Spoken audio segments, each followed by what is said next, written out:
Welcome to this week's episode of the Crosswind Pod. I'm Sammy. I'm Ben. And I'm And- Porter. Yeah, today we have a guest speaker. He's Porter. So today's episode is about getting our PPL. I have not started getting my PPL yet, or private pilot license for those of you who don't know. So you tell us a little bit about what a PPL is. Private pilot's license is the license that allows you to start flying small, normally single-engine, lower performance private aircraft to eventually get the hours to go on to either regional or to go on to commercial flight. Yeah, my experience, I've started in about March, early March. Okay, Porter, are you doing it with a flight school or Yeah, are you I'm doing in it? Flight Club 502. Okay. So he is doing it with a flight school. I am doing it privately with a family friend who is a instructor, who is a certified instructor. That's nice. Yeah, we're doing ground school right now, so I should be able to start getting some hours in about late May to June. But recently, I've just been doing a little bit of sim, and we've just ground school. It's not much to ground school, just kind of boring. Yeah, it's a lot of, from my recollection of the beginning of it, it's a lot of paperwork. It's a lot of just Reading. listening to someone talk. It's a lot of textbook reading. It is not the exciting thing that people think of when they think of learning to fly. Yeah, it's just one of those things you just got to do, but once you're done with it, everything is a lot more fun after when you start flying. So how's your guys' experience been getting your PPLs? Because obviously you both are taking two different approaches. See, Porter, you are going it through a flight school, and then Ben, you're taking it through a private lessons with an instructor that you know personally. Yeah. Just want to know how they differ from each other, and like how they're also similar. Yeah. Well, mine is just we have a class once a week for about 2 to 3 hours, and we're just going over the Sporties flight PPL thing. So we're doing a little bit of flight sim training, and then we have our discovery flight, which starts us off, and we tend to have different things that we experience, I guess you could say, throughout the club. Like, we have a lot more to do with, like, you can sign up for things such as doing, like, cleaning the planes or something like that, and that can help you get some volunteering hours, so then you don't have to pay as much to fly, which is really nice, which obviously is a lot different than that, but we obviously have a lot of flight instructors, so it's basically just a lot bigger community, I feel like I would say. Yeah, going with someone you know could also probably be much cheaper, as you're not playing. Yeah. Like, you may not have to pay for all the flight hours. Yeah. And the other thing, I started out with a lot less book learning and a lot more. So, a lot of small aircraft, you only need to have one qualified person in the cockpit, and then you can have someone who does not have a license sitting in the co pilot seat. And that's how I started out, was a lot of sitting in the co pilot seat, just observing how it is done and taking notes on that. And I feel like for me, that worked a lot better than an approach that a lot of flight schools have, which is a lot more book learning and sim training. It's like the learning by doing. That's Yeah. gonna be one of the best ways you can learn to do something is by Yeah. just doing it. Yeah, so he's obviously going to have a lot more experience than me in the actual plane and Yeah, the going big thing over is the that ballistic. I feel like that approach gives you more experience with being in the aircraft and knowing how the controls work versus getting into an aircraft and having barely been in an aircraft and just done Yeah. everything else on paper. Because the paper only can get you so far. When you do sim, do you have an actual sim that has a yoke and everything? Yes, we have 4 different sims. We have a Redbird that is a Cessna 172, and then we have Yeah. 2 for the Diamond. Are the Diamond, I know the other Diamond aircraft, the 40s, the 50s, 62s, they're all stick. Yes. They are stick. Are the DA-20s stick? Or Yes, are they they yoke? are. Okay. And our sim is basically as close as you can get to that.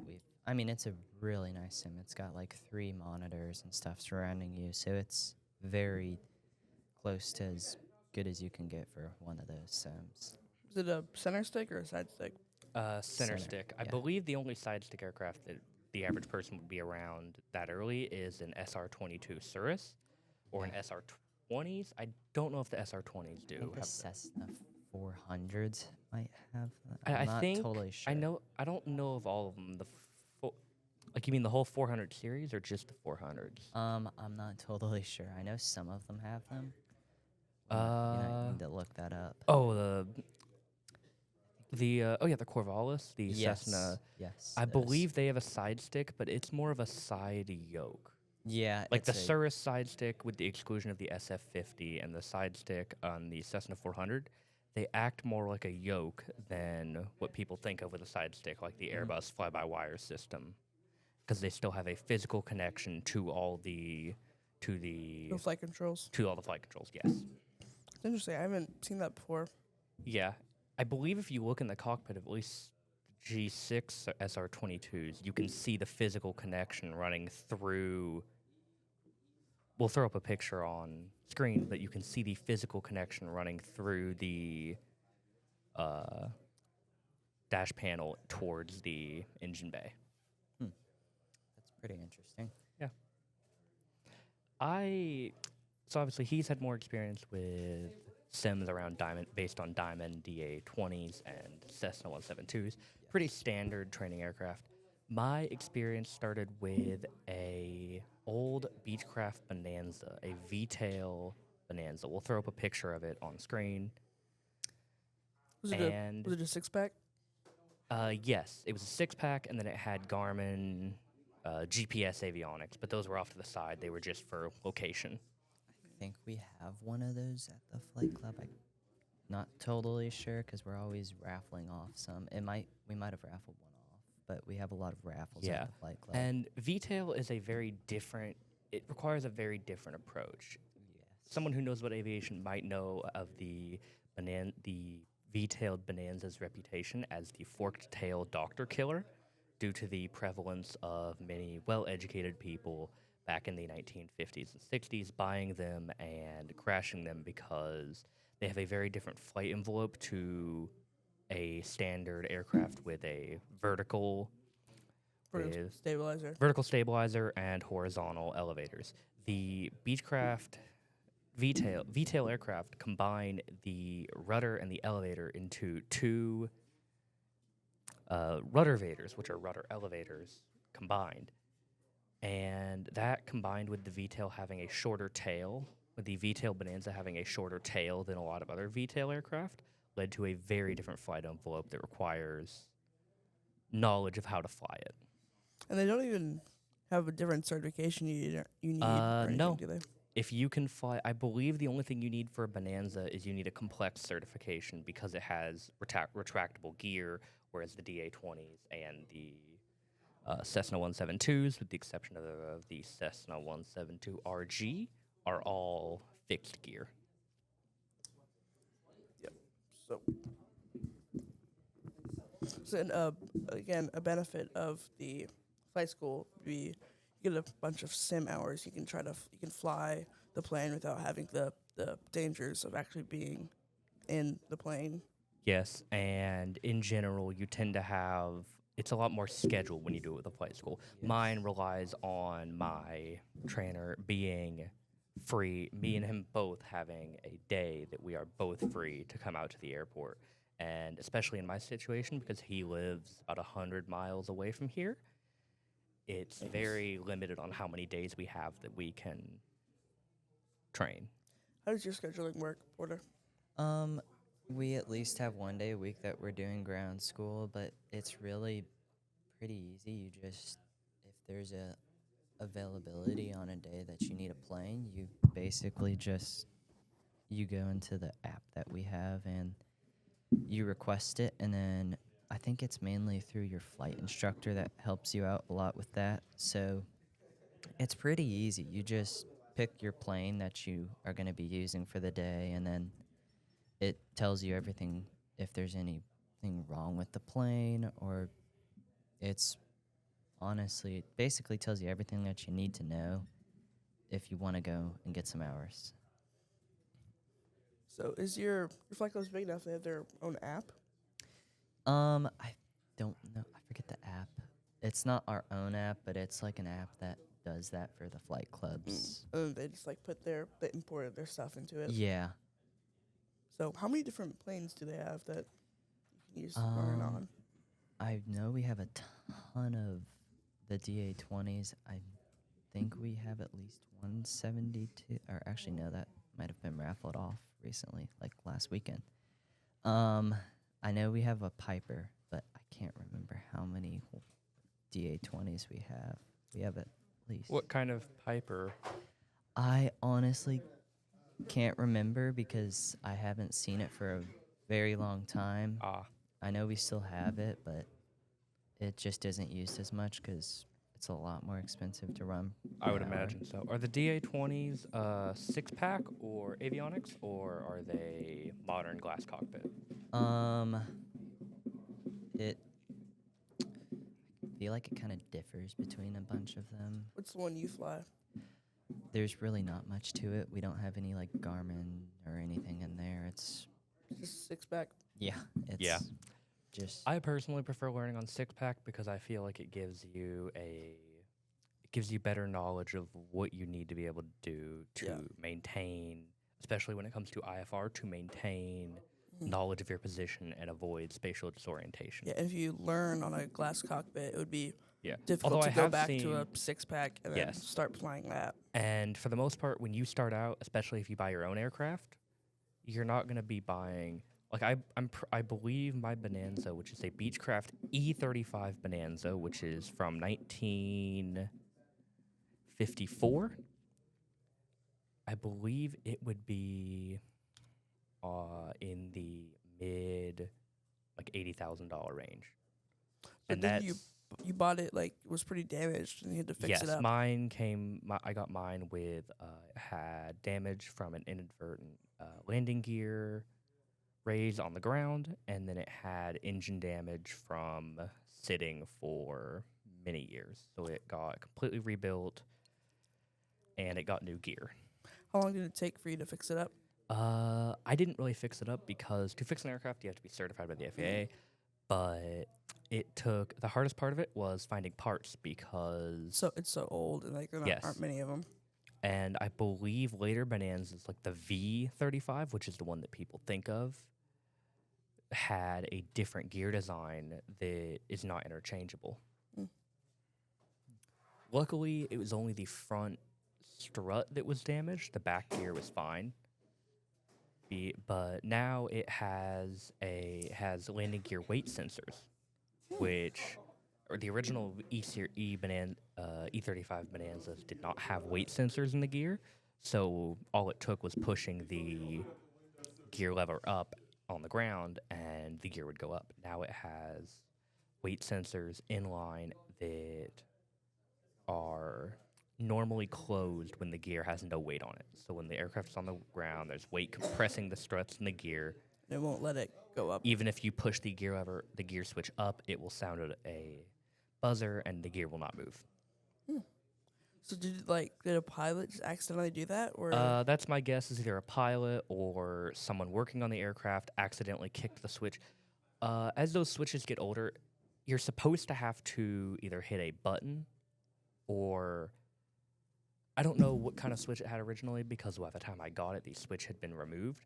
But you either have to push a button or pull out on the switch to let it move.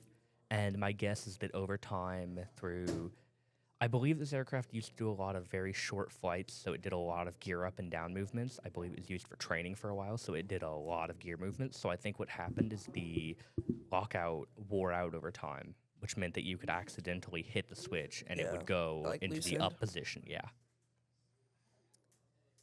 that's What kind of condition are the aircraft at your flight school in? Because I've heard a lot of flight schools have some really trashed aircraft. they're pretty good. Everything like when there's issues with them, they go straight to service because we have a pretty big hangar in the back and a I lot of assume you people operate can- off of Bowen Field? Yes. Okay. That's Although, where my aircraft is currently hangared, but it moves around. although we have one aircraft, one DA-20, which has a very interesting kit on it. It's a slower stall speed kit, so I think it can Oh. down to like 30 knots.